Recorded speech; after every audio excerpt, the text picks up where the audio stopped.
Et bien le bonjour, dans cette vidéo je vous présente 10 outils / accessoires de nos amis de chez Craig. L'idée c'est de vous présenter soit des nouveautés, soit des accessoires un peu atypiques que j'utilise dans l'atelier et qui peuvent vous être utiles. Je fais cette vidéo dans le cadre de ma série Débuter le travail du bois, astuces et conseils. Et j'espère qu'elle vous sera utile. Vous verrez, dans ma sélection il y a des choses assez atypiques et celui-là il en fait partie. C'est un porte-panneau. À quoi ça peut servir ?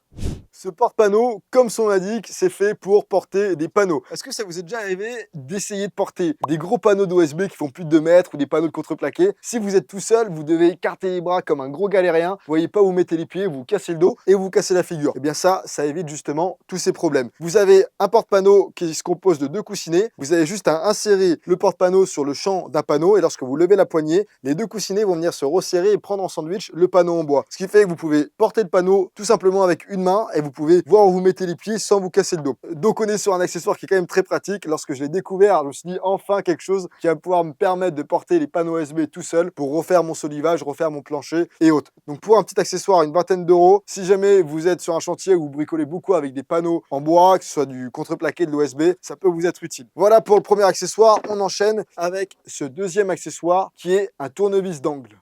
Ça vous est très certainement déjà arrivé de devoir visser dans des endroits avec un espace hyper restreint. Si par exemple je dois visser une vis ici, hop, mais que j'ai un mur juste là, là je peux pas mettre ma perceuse visseuse comme ça. Donc c'est à ces moments-là que c'est utile ce genre de tournevis d'angle puisque ça fait un renvoi à 90 degrés. Comment est-ce qu'on l'utilise? Très simplement, on met le tournevis d'angle dans le mandrin comme si c'était un porte-embout et là on pourrait venir visser comme ceci. Celui-là il a 2 avantages parce qu'il existe plein de tournevis d'angle sur le marché. Le premier avantage c'est qu'il est vachement ergonomique et robuste, donc je peux venir bien le tenir et l'avoir en main lorsque je fais mon vissage. Et le deuxième avantage c'est qu'au niveau de l'extrémité elle est magnétique, donc je peux venir mettre mon embout et il risque pas de tomber. Voilà pour ce qui est de ce tournevis d'angle, un bon accessoire à avoir qui coûte pas très cher et ça vous sera bien utile lorsqu'il s'agira de faire des vissages dans des endroits restreints.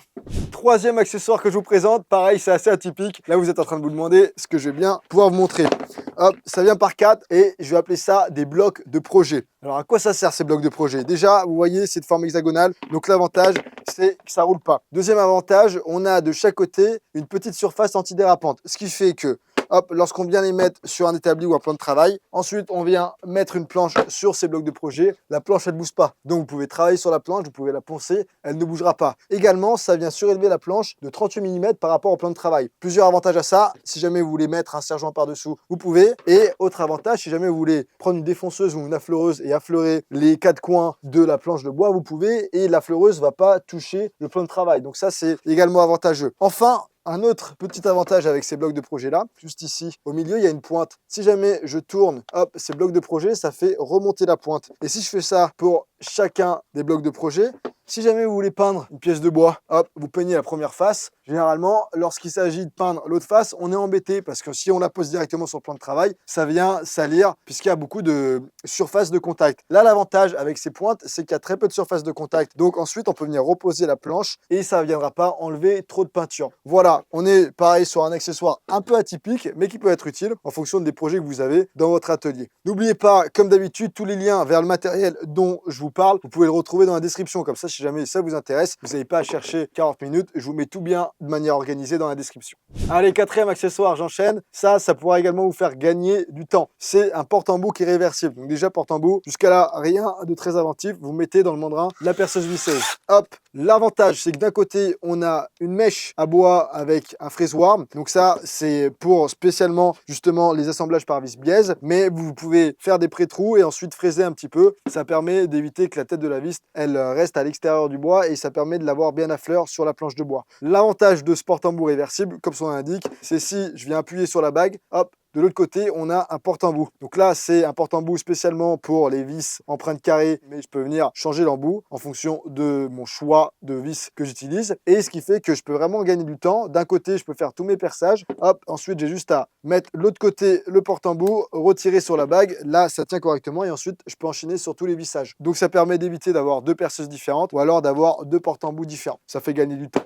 Allez, 5e accessoire dont je vais vous parler, on passe au plus gros calibre. Là, Je pense que vous l'avez déjà vu, ce gabarit, dans 90% de mes vidéos où je bricole, de toute façon j'utilise, parce que c'est ce qui me permet de faire en fait des assemblages par vis biaise. Un assemblage par vis biaise, c'est ce type d'assemblage juste ici, ce qui permet d'assembler des planches de bois en angle, des planches de bois en T, des planches de bois bord à bord, enfin ouais, vous pouvez faire plein de choses avec la technique d'assemblage par vis biaise. C'est une technique qui est hyper rapide à mettre en œuvre et également hyper costaud. Et c'est pour ça que j'utilise dans 90% de mes projets. Si jamais vous n'avez pas envie de vous prendre la tête et obtenir un assemblage résistant en peu de temps, je vous conseille vraiment de vous intéresser à la technique d'assemblage par vis biaise. Franchement, ça va vous changer la vie. Pour ceux que ça intéresse, j'avais fait une vidéo tuto complète sur la question. Donc, je vous renvoie vers la vidéo tuto pour en savoir plus sur la technique d'assemblage par vis biaise. Et c'est ce gabarit que j'utilise pour faire tous mes assemblages par vis biaise. Il existe différentes versions de ce gabarit en question qui permet de faire à chaque fois les mêmes types d'assemblage par vis biaise. Moi, ça, c'est une version qui est assez ancienne. Ils ont sorti un nouveau modèle récemment qui est encore plus pratique à utiliser. Mais déjà, celui-là, ça permet déjà de gagner beaucoup de temps. Allez, on enchaîne puisqu'on est dans les gabarits. Je présente un autre gabarit que j'utilise fréquemment. C'est un gabarit qui permet de faire des perçages pour goupilles d'étagères.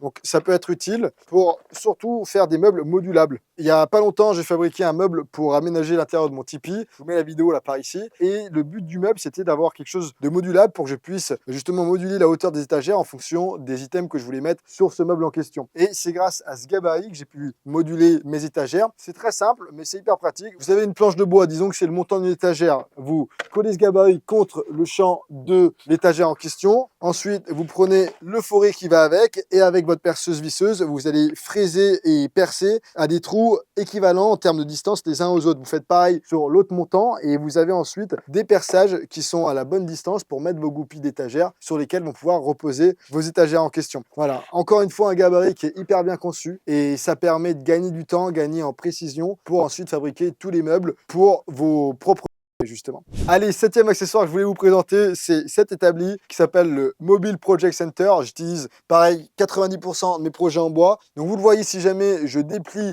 l'établi, ça peut faire tréteau ou chevalet. Hop, je peux venir replier les deux herçons, ce qui me fait que j'ai un établi, un plan de travail. Ça peut également faire hop, zone d'assemblage. C'est ça qui est hyper intéressant. Je prends ces deux serre-joints, pareil, de chez Craig, ils ont inventé franchement des produits qui sont hyper utiles. Je mets mes deux serre-joints comme ça et en fait, il y a une technologie qui s'appelle Automax qui fait que ça vient régler automatiquement la pression en fonction de la pièce de bois que vous voulez fixer. Par exemple, là, j'ai envie de couper la pièce de bois, je prends mon serre-joint, j'ai juste appuyé comme ça et là, la planche, elle tient correctement. Donc, je peux venir avec ma scie circulaire et déligner la planche. Donc voilà, c'est hyper utile.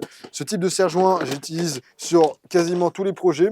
Après, au niveau de l'établi en tant que tel, je pourrais en parler pas mal de temps. Vous avez une étagère en dessous pour ranger d'autres choses. Il y a deux petits compartiments pour mettre des vis, des embouts, ce que vous voulez. Vous avez également la possibilité de venir rajouter des bench dogs si jamais vous voulez coincer comme ça des planches de bois. Donc on est sur un établi qui est polyvalent et qui peut se transporter assez facilement.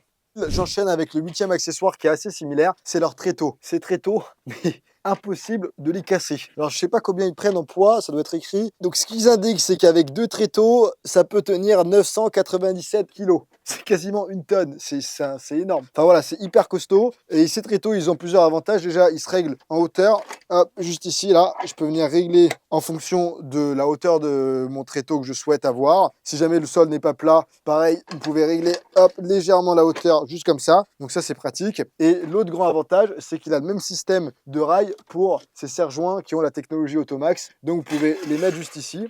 Et si jamais vous avez besoin hop, de venir couper des planches, ben vous pouvez également l'utiliser comme une sorte d'établi. C'est encore mieux si jamais vous avez les deux tréteaux, si jamais vous voulez couper ou déligner une grande longueur de poteau, de poutre ou autre pièce de bois. Et ensuite, vous pouvez prendre votre scie circulaire avec un guide latéral et déligner toute la planche en question.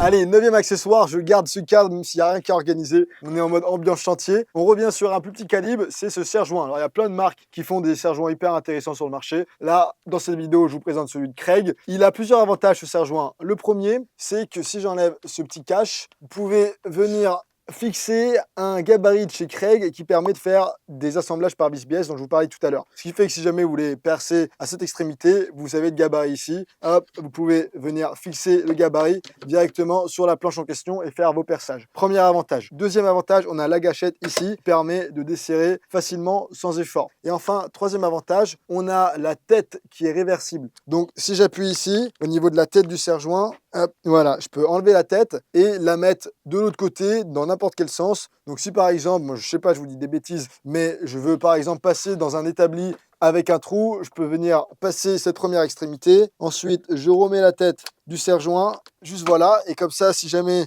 imaginons, j'ai pas ce genre de serre-joint, je peux venir insérer le serre-joint dans l'établi, mettre la planche en question et ensuite, je peux venir, hop, la serrer comme ceci. Donc voilà, ça reste pratique d'avoir une tête réversible. Donc on est sur un serre-joint qui a pas mal d'avantages. Allez, enfin, 10e accessoire, c'est également un serre-joint. C'est un serre-joint d'angle. Je vais vous montrer à quoi ça peut servir. Si par exemple, vous voulez assembler deux planches en angle comme ceci, eh bien vous prenez ce serre-joint d'angle. Alors là, c'est triché, la planche est déjà assemblée, mais vous allez quand même très vite comprendre le principe. Vous venez enclencher le serre-joint d'un côté comme ceci, et de l'autre côté, vous avez juste à serrer, et c'est à peu près la même technologie que l'autre. Il y a une sorte de réglage automatique, ce qui fait que vous allez avoir la planche qui sera bien maintenue dans un angle de 90 degrés, et ensuite vous pouvez faire votre assemblage, que ce soit un assemblage par vis-biais comme ici, ou alors un assemblage par bout de ce côté-là, par la face arrière. Mais l'avantage du serre-joint, comme vous le voyez, c'est que il serre correctement, il se dessert facilement et ça vous permet de fixer la planche en s'assurant qu'elle est bien à 90 degrés par rapport à l'autre planche.